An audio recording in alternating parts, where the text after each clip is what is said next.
సంవత్సరాల తరబడి ఎన్ని మందులు వాడినా మీ మోకాల నొప్పులు తగ్గట్లేదా? ప్రాణ పెయిన్ క్లినిక్ లో అత్యాధునిక చికిత్స.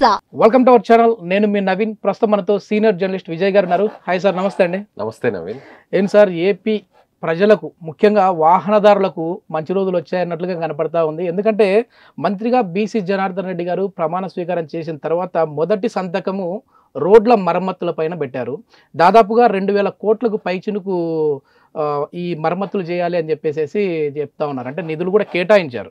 సో ఏంటంటే గతంలో చేసిన తప్పిదం ఏంటి, ఇప్పుడు మరి అన్ని నిధులు అనేది అంటే పూర్తి స్థాయిలో జరిగే విధంగా ఉందా రాష్ట్ర వ్యాప్తంగా? అంటే నవీన్, జనరల్గా కూడా ఎక్కడైనా కూడా అంటే ఆ స్టేట్ డెవలప్మెంట్ ఎలా ఉంది అనే దానికి ఎవరైనా కూడా, అది ఒక్క ఏపీ కాదు, తెలంగాణ కాదు, ఎక్కడ చూసినా కూడా దేశంలో ఏ రాష్ట్రమైనా ఏ దేశమైనా కూడా ఆ రోడ్ల పని అంటే రోడ్లు ఉన్న విధానం, రోడ్లు ఎక్కడ నీట్గా ఉంటాయో ఆ స్టేట్ అంతా నీట్గా డెవలప్ అవుతుంది అనేదాన్ని ఎవరు అడిగినా కూడా కాదనకుండా చెప్తారు.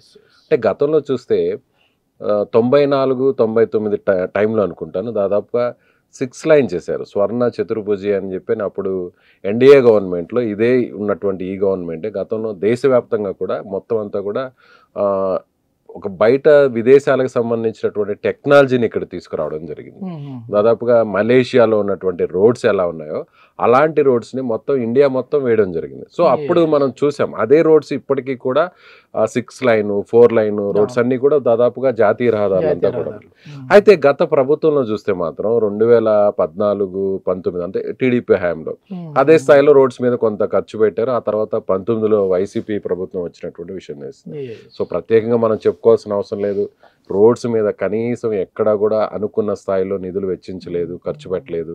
రోడ్ల రిపేర్లు కూడా సరిగా చేసినటువంటి సార్. మరి ఏంటంటే జనాలు ఏ విధంగా ఉన్నారంటే ఆ గుంతల్లో వర్షాలు పడినప్పుడు అక్కడే స్నానాలు చేస్తూ కూడా వాళ్ళ నిరసనను వ్యక్తం చేశారు. జనసేన పార్టీ కూడా భారీ స్థాయిలో నిరసనలు చేపట్టింది.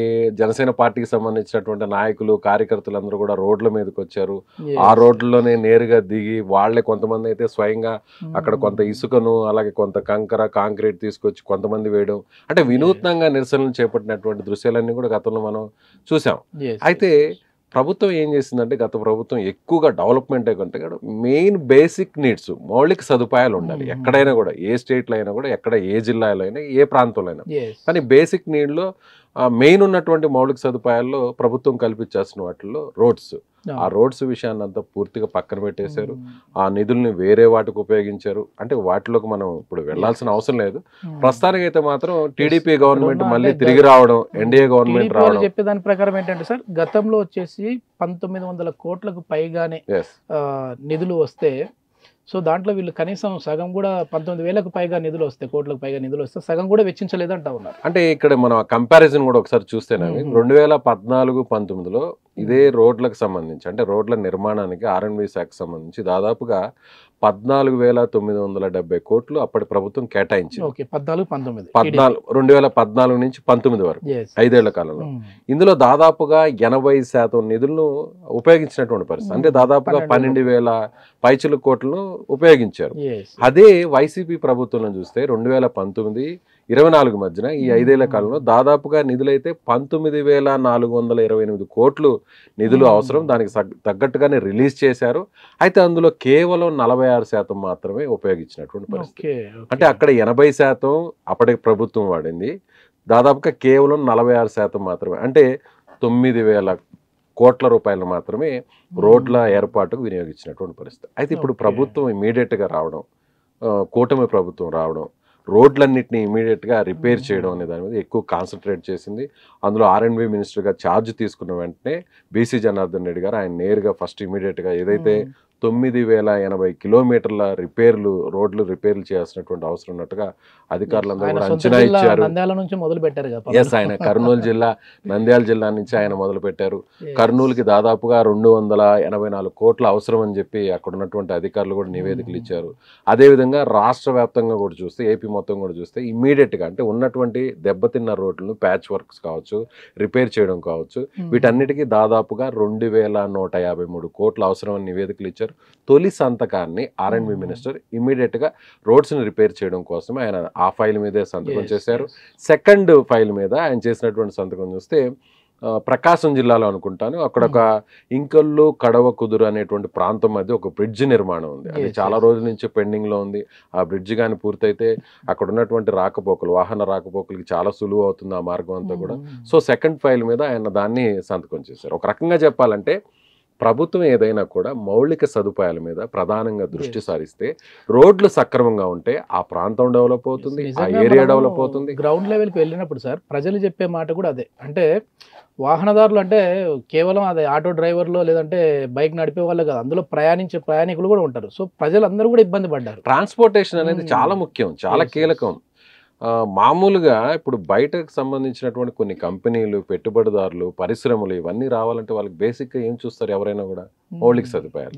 అందులో ప్రధానమైనది ఏంటి? రోడ్స్. అక్కడ ఒక ఫ్యాక్టరీ పెడితే ఆ ఫ్యాక్టరీలో వచ్చేటువంటి గూడ్స్ కావచ్చు, లేదంటే అక్కడి నుంచి డెలివరీ అయ్యేటువంటి ఏ వస్తువులైనా కూడా బయటకు వెళ్లాల్సిందే అక్కడి నుంచి. దానికి ఏం కావాలి? రోడ్స్ కావాలి.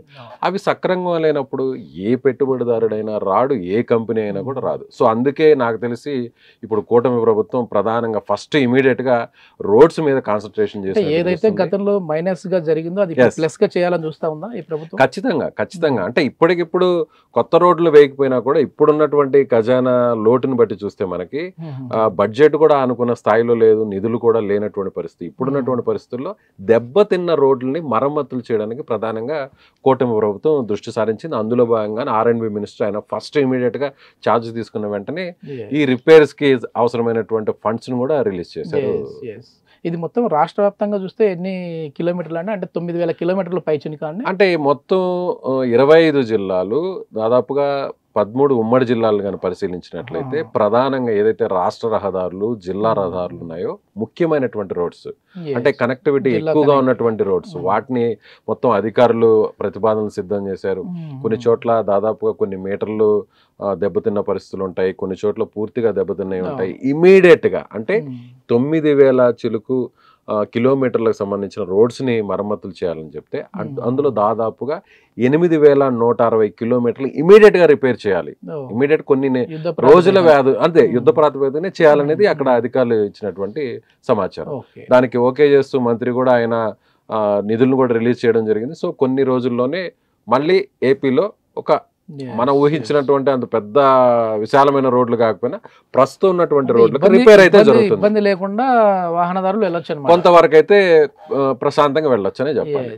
ఇది మొత్తం మీద ఏంటంటే ఏపీకి నిదానంగా ఒక పూర్వవైభవం రాబోతాం అన్నట్టు కనపడతా ఉంది. మొన్నటికి మనం చూస్తే మనం చంద్రబాబు నాయుడు గారు అమరావతికి సంబంధించి రాజధాని ఒకటే ఉండబోతా ఉంది. ఇక్కడ అక్కడ వెలుగులు కూడా ఎట్లా మనం చూసాం. గతంలో బోసిపోయిన అమరావతి ఇప్పుడు ఒక రేంజ్ లో కనపడతా ఉంది అప్పుడే. సో ఇప్పుడు వాహనదారుల విషయంలో కూడా ఈ విధంగానే కనపడతా ఉంది. చూద్దాం రాబోయే రోజుల్లో. ఇంకొక విషయం కూడా నవీన్ ఇక్కడ చెప్పాల్సిన అవసరం ఉంది. కేంద్రం నుంచి ఎక్కువగా కూడా రహదారుల నిర్మాణం అంతా కూడా రాష్ట్ర పరిధిలో కంటే కూడా జాతీయ రహదారులు చాలా కీలకం అనమాట. అంటే రాష్ట్రాలని కలిపేటువంటి మెయిన్ ప్రధాన నగరాలు, ఇప్పుడు తెలంగాణలో ఉన్నటువంటి హైదరాబాద్ కావచ్చు, అలాగే మన ఏపీలో ఉన్నటువంటి విజయవాడ కావచ్చు, ఈ 2 నగరాలను కలపడానికి ప్రధాన రహదారి ఎప్పటి నుంచి కూడా పెండింగ్ లో ఉంది.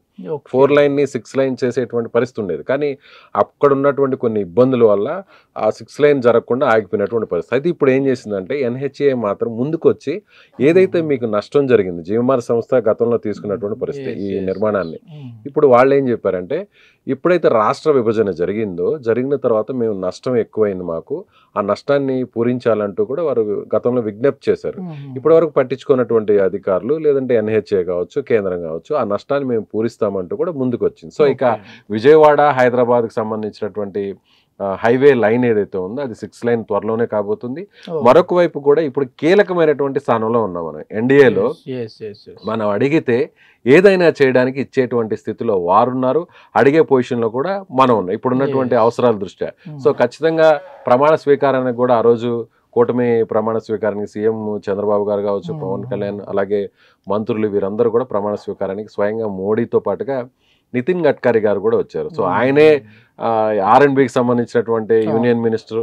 ఖచ్చితంగా మనం ఎక్స్పెక్ట్ చేసినటువంటి స్థాయిలో, ఖచ్చితంగా మనం అడిగినటువంటి స్థాయిలో ఖచ్చితంగా మనకైతే కొత్త రహదారులు అయితే మాత్రం మంజూరవుతాయి. ఉన్న రహదారులు కూడా ఎక్స్పాన్షన్ అయ్యేటువంటి అవకాశం ఖచ్చితంగా ఉంది. చూద్దాం సార్, ఎందుకంటే ఏపీ అనేది మరింత అభివృద్ధి దిశగా వెళ్ళాలని చెప్పేసి మనస్ఫూర్తిగా కోరుకుందాం. థ్యాంక్ యూ అండి. రైట్. సుమన్ టీవీలో మీ పర్సనల్ అండ్ బిజినెస్ ప్రమోషన్స్ కోసం కింది నెంబర్కి కాంటాక్ట్ చేయండి.